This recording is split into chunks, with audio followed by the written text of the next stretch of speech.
Hello everyone, welcome to computer science planet. आज के इस इम्पॉर्टेंट सेशन में आप सभी का स्वागत है। काफ़ी दिनों से वीडियो नहीं आया था कोई भी, तो वो कुछ इश्यूज थे जिसकी वजह से मैं अपलोड नहीं कर पाई थी। आज हम लोग जो टॉपिक करेंगे that is types of evaluation.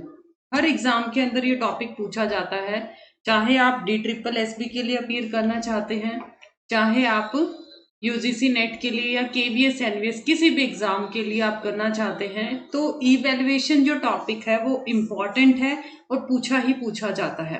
तो ध्यान से कंप्लीट वीडियो को आपने देखना है, और वीडियो पसंद आता है देन प्लीज लाइक करना है, शेयर करना है, और चैनल पे जो भी न्यू स्टूडेंट है then do subscribe the same. इससे एक एजुकेटर का मोटिवेशन बढ़ता है, राइट? तो आप इसको सब्सक्राइब करना भी ना भूलें। इसके साथ साथ टेलीग्राम का जो लिंक है वो डिस्क्रिप्शन बॉक्स में भी दिया है, और आप यहाँ से भी एक्सेस कर सकते हैं। टेलीग्राम चैनल जरूर ज्वाइन कर लीजिए ताकि पेपर 1 और पेपर टू जो कि मेरा कंप्यूटर साइंस है उससे रिगार्डिंग भी आपको स्टडी मटेरियल मिलता रहे। तो चलिए शुरू करते हैं सेशन को। यहाँ पे मेन की पॉइंट्स मैं डिस्कस करूंगी, उसी से आपका सारा टॉपिक रिवाइज हो जाएगा। तो अलग अलग टाइप की इवेल्युएशंस होती हैं जब भी आप लर्निंग या टीचिंग के फॉर्म के अंदर जाते हैं। सबसे इम्पॉर्टेंट डायग्राम ये होता है कि वो होती कौन सी हैं। अलग अलग तरीके से होती हैं। सबसे पहले अगर मैं बात करूं फंक्शंस के बेसिस पे, फंक्शंस के बेसिक पे हमारे पास क्या होती हैं? Placement evaluation, formative, diagnostic, summative. अगर मैं अप्रोच की बात करूं, अप्रोच के बेसिस पे होती हैं that is formative and summative evaluation. और according to nature of reference, reference keyword आ गया तो वो कौन सा होता है? एक नॉर्म रेफरेंस और एक होता है क्राइटेरिया रेफरेंस। तो ये एक इंपॉर्टेंट चार्ट है जो इसको आपने अपने शॉर्ट नोट्स के अंदर ऐड करना है। आई होप चीज आपको क्लियर होगी। तो शॉर्ट नोट्स के अंदर इस चीज को जरूर ऐड करें आप। तो सबसे पहले हम लोग डिस्कस करेंगे what is placement evaluation. Placement evaluation आपका वो इवैल्यूएशन होता है जब आप वेरी बिगिनिंग में टेस्ट करते हैं किसी भी स्टूडेंट को या किसी भी पर्सन को। वेरी बिगिनिंग का मतलब यहाँ पे ये होता है, फॉर एग्जाम्पल अगर आपने बीटेक किया है या आपने MCA किया है तो कंपनीज आती हैं प्लेसमेंट के लिए। सभी ने सुना है? यस। तो बिफोर ज्वाइनिंग कि वो आपको ज्वाइनिंग दे, उससे पहले वो लोग क्या करते हैं, आप लोगों को प्लेसमेंट टेस्ट लेते हैं जिसमें कुछ एप्टीट्यूड टेस्ट आ जाता है, ठीक है, कुछ ग्रुप डिस्कशन आ जाता है या पर्सनालिटी टेस्ट आ जाता है। ये चीजें शामिल की जाती हैं कि आपको कुछ चीज ज्वाइन कराने से पहले कुछ चीजें आपकी वो वेरीफाई करे। That will become your placement test. I hope चीजें आपको क्लियर होगी।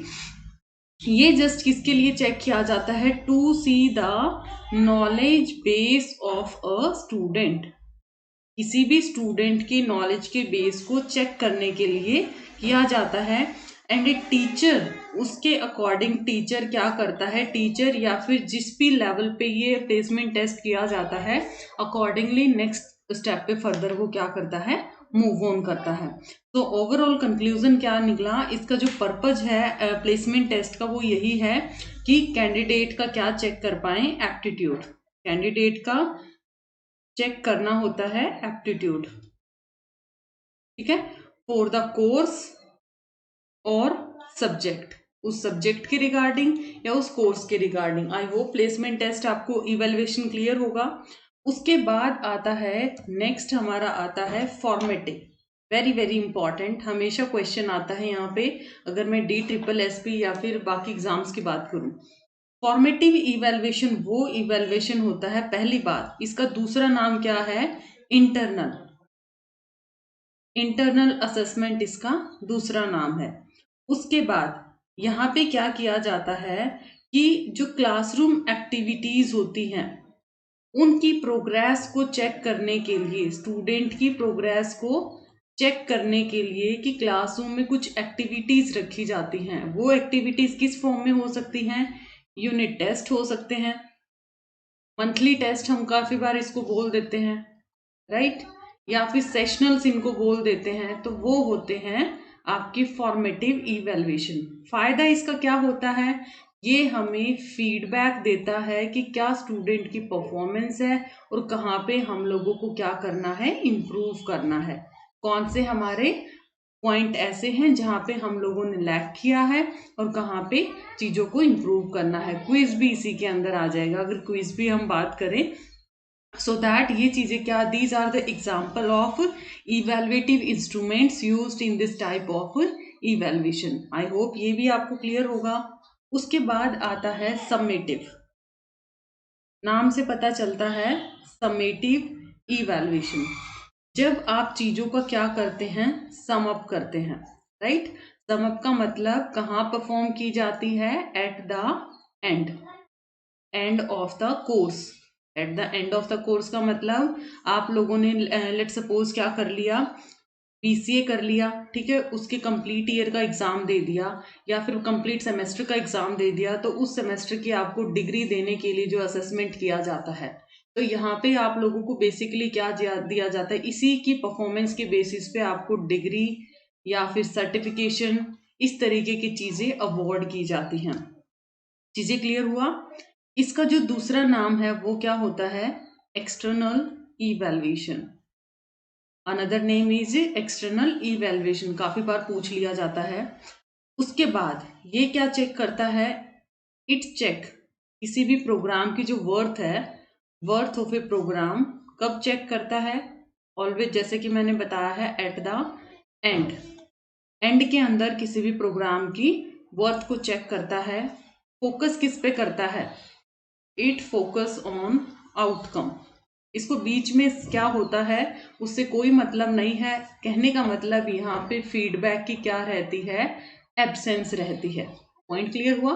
फीडबैक यहाँ पे प्रेजेंट नहीं होता, ये जस्ट किस पे करता है, आउटकम के ऊपर फोकस करता है। और इसके अंदर कौन से टूल्स यूज किए जा सकते हैं, लाइक ओरल रिपोर्ट, ठीक है, कोई प्रोजेक्ट असाइन कर दिया जाता है ताकि प्रोजेक्ट के लास्ट में पता चल ले, या फिर टर्म पेपर हो सकते हैं।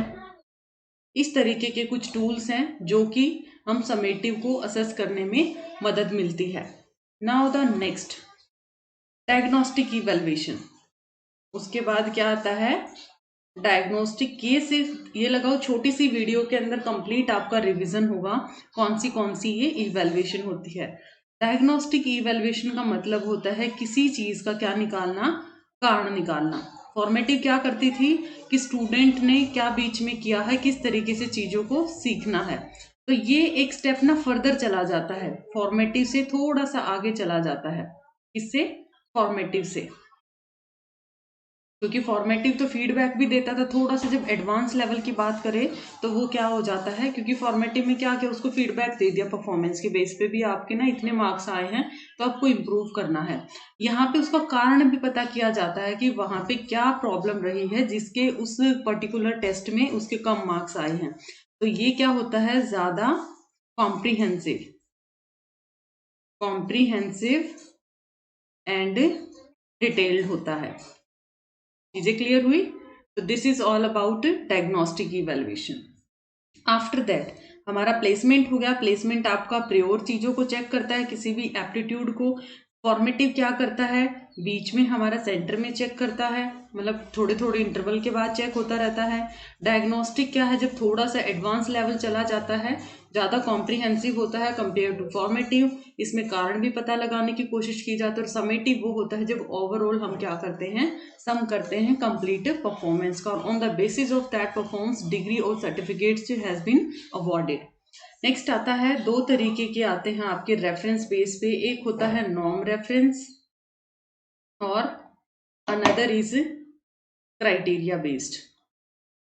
क्राइटेरिया रेफरेंस, नॉर्म रेफरेंस वो होता है जब आप क्या करते हैं, आपस में कंपैरिजन करते हैं, राइट। कंपैरिजन का मतलब यहाँ पे ये हो गया, 10 स्टूडेंट हैं और एक ये स्टूडेंट है, इसके मार्क्स कितने आए हैं, ठीक है, इनके साथ जब हम कंपेयर करते हैं वो होता है नॉर्म रेफरेंस।